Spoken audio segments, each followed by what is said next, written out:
Coucou tout le monde, je suis très contente de vous retrouver aujourd'hui dans un nouveau vlog.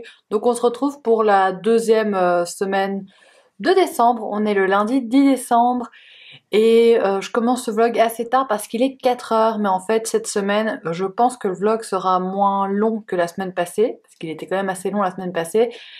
Et en fait j'ai énormément de travail toute la semaine, donc j'aurai pas beaucoup le temps de lire. Ce matin j'ai commencé La Petite Chartreuse de Pierre Péju. C'est aussi ma première lecture du Cold Winter Challenge.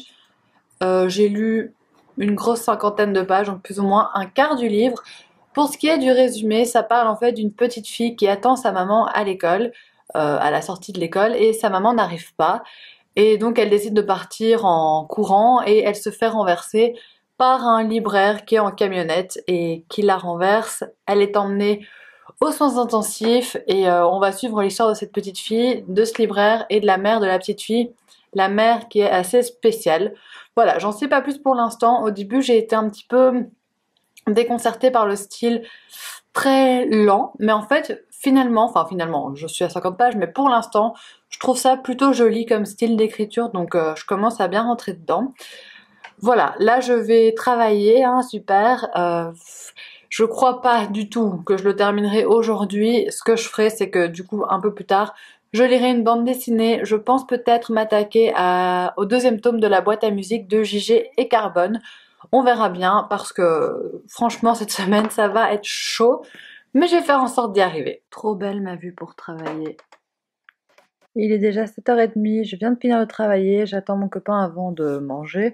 Donc j'ai entamé La Boîte à musique, le tome 2, Le secret de Cyprien de JG et Carbone. Et les dessins sont toujours aussi jolis. Bon là j'ai lu juste une vingtaine de pages, mais regardez, je trouve ça vraiment magnifique. Donc là ça c'est un service presse que j'avais reçu de Dupuis. Je viens de terminer le deuxième tome de La Boîte à musique de JG et Carbone.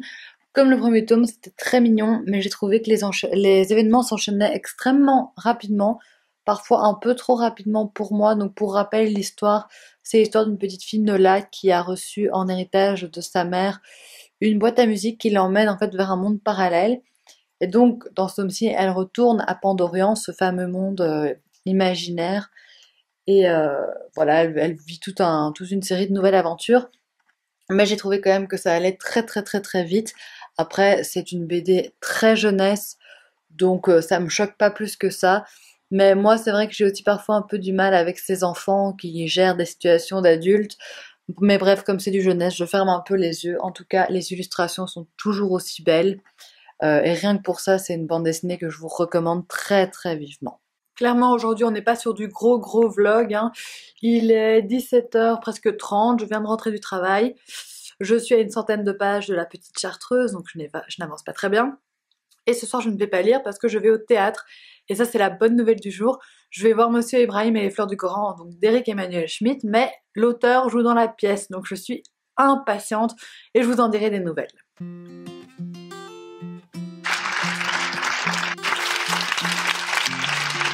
Je reviens rapidement vous parler de la pièce de théâtre d'hier soir parce que là j'ai un peu de temps avant de partir travailler. C'était vraiment génial. En fait, c'était pas tellement comme je m'y attendais parce que je m'attendais à ce que ce soit une pièce de théâtre classique dans laquelle Éric Emmanuel Schmitt joue un rôle bien particulier. Mais en fait, pas du tout. Éric Emmanuel Schmitt, pendant tout le spectacle, nous récite son livre et il joue tous les personnages. J'ai été complètement bluffée parce que je trouve que c'est une performance très impressionnante. Ça doit vraiment pas être évident de retenir autant de textes. Il y a vraiment 1h30 de texte non-stop. Même si c'est lui qui l'a écrit, j'ai trouvé ça hyper impressionnant. En plus, il joue très bien. Donc franchement, c'était un super chouette moment. J'étais très contente. En plus, Monsieur Ibrahim et les Fleurs du Coran, c'est un des premiers livres que j'ai lu de cet auteur. Et ça faisait longtemps que je l'avais découvert et je l'ai jamais relu depuis. Donc j'avais encore un petit peu quelques bribes de l'histoire en tête, mais je me rappelais pas du principal. Et donc c'était un vrai plaisir de redécouvrir ce texte d'une manière si agréable, si chouette et tellement originale. Donc je suis ravie. Et en ce qui concerne les lectures, ben, ça n'avance pas très fort non plus. Je suis à la page 134 sur 200, je crois. Sur 199. Je vais vraiment essayer de le terminer dans les transports pour aller et pour revenir de l'école. Vraiment, il faut qu'il soit terminé aujourd'hui. Et le must du must, ce serait que j'ai encore le temps de lire un petit peu quelque chose d'autre. Parce que sinon, je vais commencer à être sérieusement à la bourre, mais j'ai tellement de boulot cette semaine que c'est un petit peu compliqué. J'ai reçu un colis de la part des éditions Dupuis que je viens d'aller chercher à la poste et je vais l'ouvrir avec vous. Je ne sais pas du tout ce qu'il contient. Oups! Donc ça va être la grosse surprise. Ah ben, il m'a encore pourri gâté parce que je vois déjà plein de choses. C'est super chouette avec Dupuis, j'ai toujours des surprises. Mais qu'est-ce que c'est que ça? J'ai même un petit sac avec des choses dedans. Enfin, c'est trop mignon. C'est des petites... Ah, désolé si vous entendez mes voisins dessus, ils font le ménage, ça fait un bruit de dingue. C'est des petites guirlandes lumineuses pour le sapin, c'est trop mignon. Enfin, ils se sont donnés. Qu'est-ce que c'est que ça? Oh, ça c'est un peu flippant. C'est une décoration pour le sapin, mais originale. Vous la voyez pas du tout. Et enfin, c'est une petite bougie chauffe-plat qui sent super bon. La fraise ou la framboise. Un fruit rouge, quoi, je ne sais pas exactement lequel. Un petit champignon. Je ne sais pas à quoi ça sert. Peut-être qu'il y a un truc qui s'est cassé. Mais c'est trop mignon déjà ça. Oups, c'est tombé. Oh, j'ai une lettre. Ah, c'est pour Zombilenium. Je n'ai jamais lu. Mais donc, il m'a envoyé toute une petite lettre que j'ai pas vraiment trop le temps de lire là. Je savais pas que cet unboxing allait être si long. Voilà, pour protéger le livre. Et du coup, j'ai reçu la BD Zombilenium, le tome 4. Malheureusement, je n'ai jamais lu les autres tomes et je ne sais pas si ça peut se lire indépendamment ou pas. Donc, on verra bien. Je vais essayer de me renseigner sur le sujet. Parce que si ça peut pas se lire indépendamment, je vais essayer de trouver les autres en bibliothèque alors. Mais j'ai déjà entendu de bons échos sur cette série, donc je suis très contente de l'avoir reçue avec plein de cadeaux autour. C'est vraiment super sympa de la part des éditions Dupuis. En rentrant du boulot, je me suis assez vite précipitée sur la vidéo de Sab qui fait le challenge avec moi. Hein. Et c'est la première fois qu'elle vlog, donc je suis super contente de regarder ça et c'est très chouette pour l'instant. J'ai terminé enfin la petite chartreuse de Pierre Péju parce que c'était quand même le 3e jour où j'étais sur ce bouquin. Donc je suis contente d'en être venue à bout et au final je me dis que c'était peut-être pas le meilleur choix de lecture quand j'avais beaucoup de travail, etc. parce que c'est un livre qui ne se lit pas vite. C'est un livre au style assez poétique, mais j'ai trouvé que c'était quand même un livre dans lequel il y avait pas mal de longueur, il y a pas mal de lenteur pour moi dans ce bouquin-ci. Il se passe des choses extrêmement émouvantes. Enfin, c'est des événements vraiment très très durs, très très forts, mais le style met une barrière entre nous et ces événements. Du coup, aussi triste que soient les choses qui se passaient, ben moi j'étais pas vraiment touchée. En fait, je me suis pas attachée au personnage, sauf à la fin, j'ai commencé un petit peu à m'attacher au libraire, mais honnêtement, sinon, aucun attachement à aucun personnage pendant tout le roman qui fait quand même 200 pages. Je sais pas, je suis un petit peu mitigée sur cette lecture en fait. Il y a des choses qui m'ont plu, il y a des choses qui m'ont moins plu. J'arrive pas trop à poser vraiment des mots dessus, mais je crois que c'est parce qu'il y avait trop de longueur et un style vraiment qui fait pas passer les émotions, en tout cas à mon sens.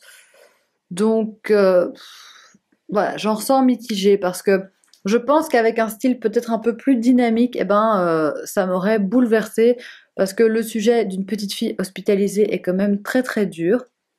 Autre chose qui m'a gênée, c'est que la mère de cette petite fille est très absente dans cette histoire. Bon, c'est voulu, hein, c'est une mère assez détachée de sa fille, mais j'aurais aimé comprendre plus profondément les causes de ce détachement et les causes de ce malaise qui s'est installé entre cette mère et sa fille. On a quelques pistes, mais c'est vraiment pas exploité pour moi, et ça c'est dommage. Et dernière chose, si vous voulez lire ce livre, ne lisez surtout pas la 4e de couverture parce qu'elle est extrêmement spoilante. Donc à votre place, franchement, je ne la lirai pas. Mais voilà, c'est un livre, un beau livre, une belle histoire. Mais ça l'a pas totalement fait avec moi, malheureusement. Je reviens vous parler de la lecture que j'ai faite hier soir sur la tête du petit Kenzo parce qu'il a une tête bien plus mignonne que moi ce matin, hein, clairement. Donc hier soir, j'ai lu d'une seule traite Novecento pianiste d'Alessandro Baricco. Je ne sais toujours pas si on dit Novecento ou Novecento. Donc si vous êtes italien ou si vous connaissez l'italien, n'hésitez pas à me dire parce que j'aimerais bien prononcer le titre de ce livre qui est juste magnifique. Donc je l'ai commencé hier soir dans mon lit en me disant que je n'allais pas tout lire, mais il est pas long, hein, il fait 85 pages plus ou moins, en me disant que je n'allais pas tout lire. Et une fois que j'ai été embarquée dans cette histoire, je n'ai vraiment plus pu m'arrêter. C'était magnifique. J'ai vraiment été emportée dans cette écriture sublime. C'est juste sublime en fait. Ça plaira peut-être pas à tout le monde parce que il se passe pas non plus grand chose. C'est une histoire très particulière, mais waouh, moi j'ai juste adoré l'écriture. J'ai juste été vraiment émue. J'ai trouvé ça tellement, tellement, tellement beau. Pour ce qui est de l'histoire, je vais vous la faire très, très, très, très courte parce que c'est un tout petit livre. Regardez le dos du livre, c'est vraiment minuscule. Donc en fait, ça parle d'un garçon, Novecento, qui a toujours, toute sa vie, vécu sur un bateau. Il est pianiste, c'est un pianiste de génie, et il est jamais descendu du bateau. Donc il fait des allers-retours entre plein de pays et l'Amérique notamment. Et il est jamais descendu du bateau. Il a une vie très particulière, rythmée par le rythme de l'océan et son piano. Et c'est vraiment très très très très très très beau. Là, comme ça, vous vous dites peut-être que c'est une histoire particulière. Et ça l'est. C'est très particulier. Mais moi, j'ai totalement adhéré. Ça m'a tellement plu. J'en suis encore toute retournée alors que ça fait plusieurs heures que je l'ai terminé. Et vraiment, j'ai adoré. Je pense que je découvrirai avec beaucoup de plaisir d'autres livres de cet auteur parce que la plume m'a embarquée. En fait, à la base, c'était une pièce de théâtre qu'il a transformée entre guillemets en livre. C'est une sorte de monologue. Tout, tout le long de l'histoire, c'est un monologue. C'est une seule personne qui nous raconte l'histoire de Novecento. Et c'était vraiment super beau. Et je pense que ce texte, joué au théâtre, ça doit être magnifique aussi. J'ai commencé ma nouvelle lecture et à un jour près, j'aurais été bon. Là, ils sont le 14 décembre. Moi, je suis le 13. Mais j'y étais presque. Et le livre, c'est Les morsures de l'ombre de Karine Gibel. Il fait 300 pages, mais je me dis, oups, j'ai perdu ma page. Je me dis que c'est bien quand même de me mettre un petit challenge aussi. Voilà une petite idée de ce que je vais faire demain en classe avec mes élèves. Enfin, demain, je vais simplement leur montrer la vidéo. Donc c'est la grande librairie pour ceux qui ne reconnaîtraient pas. J'ai pris sur la vraie vie d'Adeline Dieudonné parce que c'est un livre que j'ai beaucoup aimé et en plus il y a Amélie Nothomb, etc. Je me suis dit que comme ça les élèves pourraient peut-être reconnaître un petit peu les personnes qui interviennent. Et le but ce sera que la semaine prochaine on fasse la même chose en classe. Donc ils ont eu un livre à lire parmi 4 choix. Je vous en parlerai peut-être si ça vous intéresse. Mais donc le but ce sera qu'en classe on fasse un débat du style la grande librairie pour qu'ils puissent argumenter oralement. Donc j'ai hâte de voir ce que ça va donner. Et voilà, c'est le week-end. Enfin, la semaine a été vraiment super longue. J'ai eu beaucoup de boulot, donc je suis contente que ce soit terminé. Et là, il reste juste la semaine prochaine. Et puis ce sera les vacances. Et la semaine prochaine est un petit peu plus light que cette semaine. Donc franchement, je suis trop contente de la qu'on soit vendredi après-midi. Là, il est 15h et mon but de l'après-midi est vraiment de terminer Les morsures de l'ombre de Karine Gibel. J'en suis exactement à la moitié parce que j'ai lu 150 pages sur les 300. Pour l'instant, c'est pas mal, mais je peux pas cacher que je suis un petit peu déçue. Je vous ai pas raconté de quoi ça parlait. En fait, ça nous raconte l'histoire d'un homme. L'histoire commence quand un homme se réveille dans une cave. Il a été séquestré et il se rappelle petit à petit que la veille, il était en voiture et qu'il a aidé une femme sur le bord de la route qui était tombée en panne. Elle lui a proposé de venir boire un verre chez elle. Il a accepté et en se réveillant le lendemain matin, il se retrouve dans cette cave.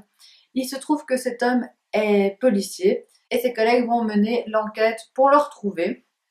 Donc on suit en parallèle les policiers qui enquêtent, mais surtout l'histoire de cet homme Benoît séquestré dans la cave par la femme. Pour l'instant, c'est pas mal, mais en fait, je m'attendais un petit peu à mieux. Moi, Karine Gibel, je connais pas du tout. J'ai seulement lu 2 nouvelles de cet auteur que j'avais vraiment beaucoup beaucoup aimé. Et elle est un peu considérée comme une reine du thriller, donc c'est vrai que mes attentes étaient extrêmement hautes. Pour l'instant, vu la thématique, je ne peux pas m'empêcher de faire un parallélisme avec Misery de Stephen King, qui parle aussi d'une femme qui séquestre un homme. Après, c'est pas dans les mêmes conditions, c'est pas pour les mêmes raisons non plus, mais je peux pas m'empêcher de me dire que Misery, pour moi, est vraiment vraiment meilleure par rapport à ce livre-ci. Après, ça reste qu'un avis personnel. Peut-être que les choses vont évoluer et puis je pense pas qu'on doive comparer comme ça deux livres qui ne sont pas exactement dans le même sujet, mais voilà, cette idée de huis clos, de séquestration, un homme, une femme en face à face avec la femme qui a le pouvoir sur l'homme qui est séquestré, ça fait que j'ai cette comparaison qui me vient immédiatement à l'esprit.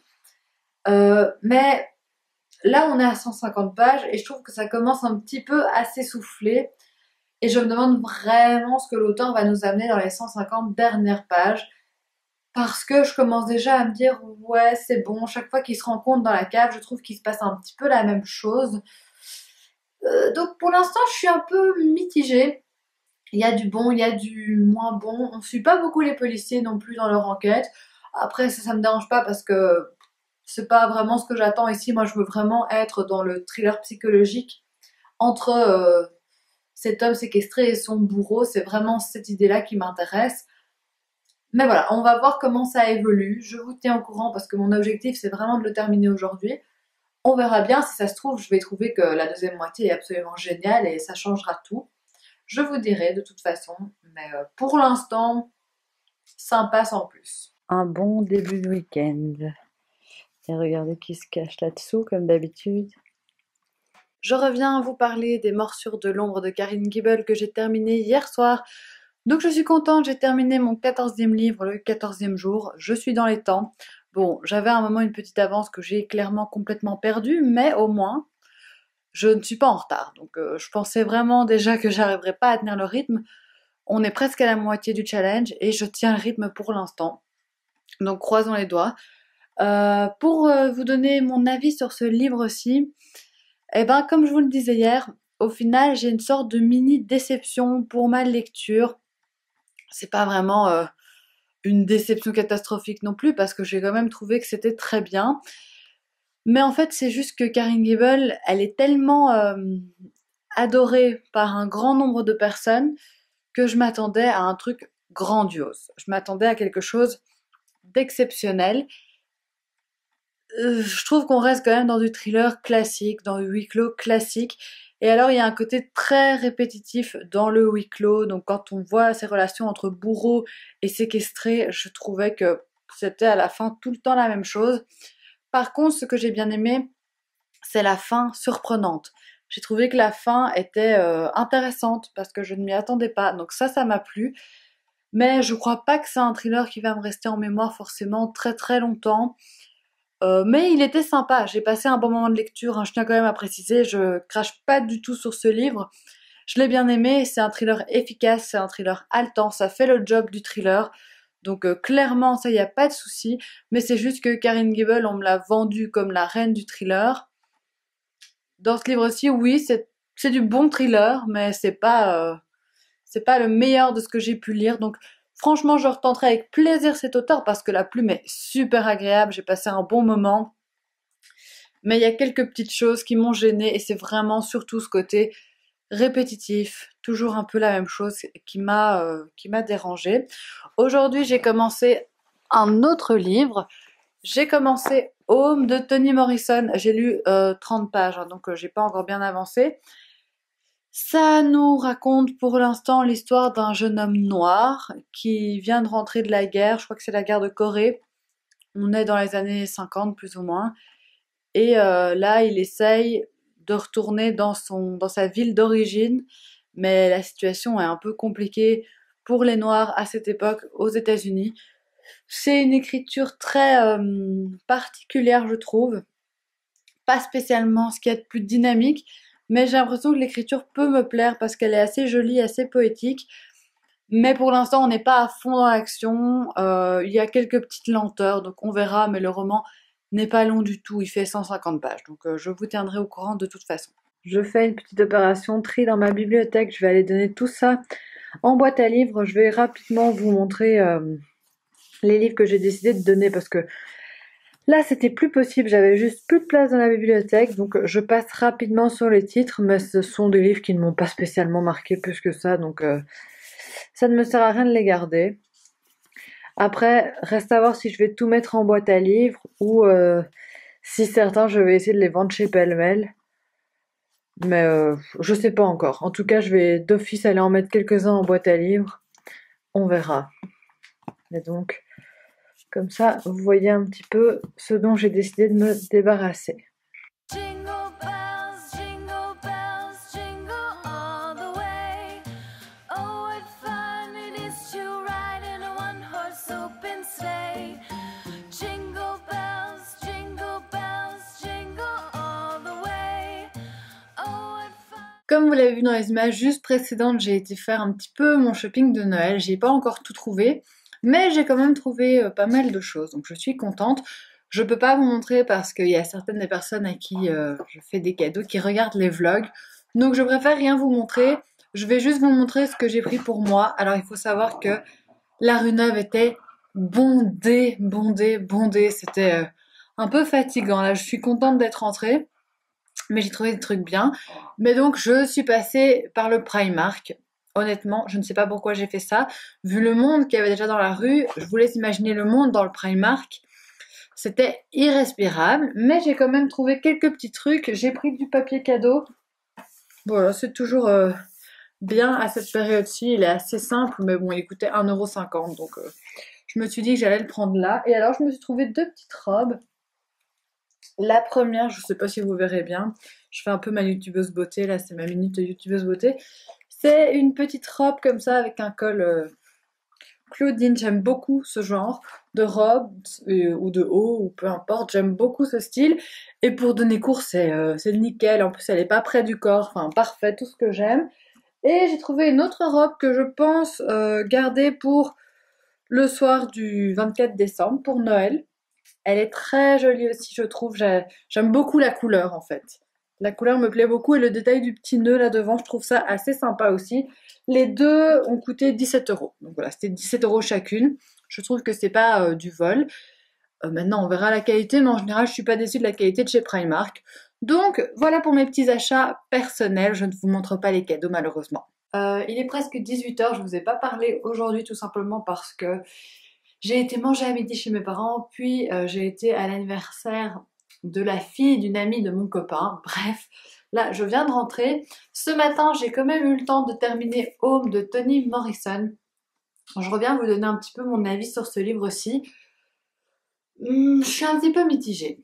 Il y avait des moments que j'ai trouvé vraiment très beaux dans le livre, mais de manière générale, j'ai trouvé que c'était assez décousu et j'ai souvent eu du mal à rentrer dans l'histoire.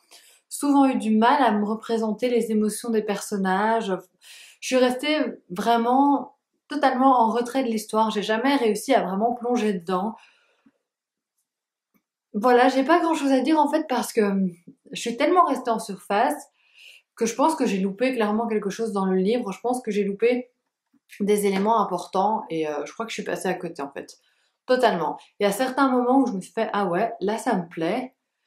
Mais dans la globalité, j'ai trouvé que c'était très bizarre et ouais, une narration assez spéciale qui fait que je me suis pas attachée à ce que j'ai lu malheureusement. Donc c'est une petite déception pour moi, surtout que j'avais lu de très très bons avis sur Libre Addict. Je crois vraiment que c'est très personnel. En fait, je m'attendais pas à ça. Je m'attendais à ce qu'on parle beaucoup plus de la ségrégation et je trouve qu'ici c'est pas tellement le cas que ça. Et alors, autre chose, le résumé est assez spoilant. Vous révèle un événement qui se passe vers la page 100 sur 140, donc ne lisez pas la 4e couverture, c'est ce que je vous conseille. Voilà, je crois que ça plaît à beaucoup de gens. Toni Morrison, je retenterai peut-être, avec plaisir. Mais ici, voilà, j'ai pas trop les mots en fait, je sais pas poser de mots là-dessus. Donc ça, c'était mon 15e livre terminé. Et pour le 16e, que je pense lire ce soir-là, mon papa m'a prêté une bande dessinée aujourd'hui qui s'appelle Les Archis. Archis, voilà, je sais pas comment on dit. Donc c'est de Philippe Glowkowski et de Patrick de Gmelin. Donc ça parle de la guerre d'Algérie. En plus, elle est dédicacée. Je vais vous montrer la petite dédicace. Hop, comme ceci. Et les dessins ont l'air assez jolis également. Il y a beaucoup de textes, donc ça me plaît bien aussi dans une bande dessinée, le fait qu'il y ait beaucoup de textes, parce que je trouve que souvent ça permet d'avoir une histoire peut-être un peu plus détaillée, un peu plus complète. Donc j'ai hâte de me plonger là-dedans. Franchement, je pense que ça peut bien me plaire, quelque chose d'assez historique. Et je suis assez curieuse de voir. Je vous retrouve pour la dernière partie de cette vidéo. J'ai donc lu comme prévu la BD Archie, qui était vraiment super intéressante. En fait, c'est une bande dessinée qui se présente plutôt comme un documentaire, je trouve. Et j'ai trouvé ça vraiment passionnant. En fait, ça nous raconte l'histoire des Harkis, qui sont donc ces Algériens qui ont combattu pour la France lors de la guerre d'Algérie. Pardon, je suis un peu fatiguée, je suis pas très concentrée sur ce que je dis. Lors de la guerre d'Algérie, j'ai juste trouvé qu'au début c'était très compliqué parce qu'il y avait énormément de faits historiques. Je connais pas super bien cette période de l'histoire française malheureusement. Donc c'est très explicatif. Parfois je m'y perdais un peu, il y avait énormément de textes. Donc c'était pas toujours évident, mais la deuxième moitié est hyper fluide, beaucoup plus contemporaine. Ce qui est pas mal aussi, c'est qu'on voit beaucoup les hommes politiques français, ils sont très bien dessinés, donc on les reconnaît très aisément. Donc franchement, plutôt contente de cette petite bande dessinée qui était vraiment très intéressante et très instructive. Et voilà, ce soir, je ne vais plus lire. Là, il est déjà presque 21h. Et il y a Le Père Noël est une ordure à la télé. Je l'ai déjà vu 150 fois, mais je vais regarder en tout cas le début. Je pense pas que je regarderai tout, mais je vais regarder le début et puis j'irai me coucher. Et c'est déjà la fin de ce deuxième vlog. J'espère qu'il vous aura autant plu que le premier parce que je suis très contente de l'accueil que vous avez réservé au premier. Je pense qu'il vous avait bien plu et franchement j'en suis ravie parce que j'ai toujours peur que vous trouviez pas ça intéressant, le fait que je vous raconte ma vie. Donc je suis contente si ça vous plaît et on se retrouve la semaine prochaine dans un nouveau vlog. Gros bisous!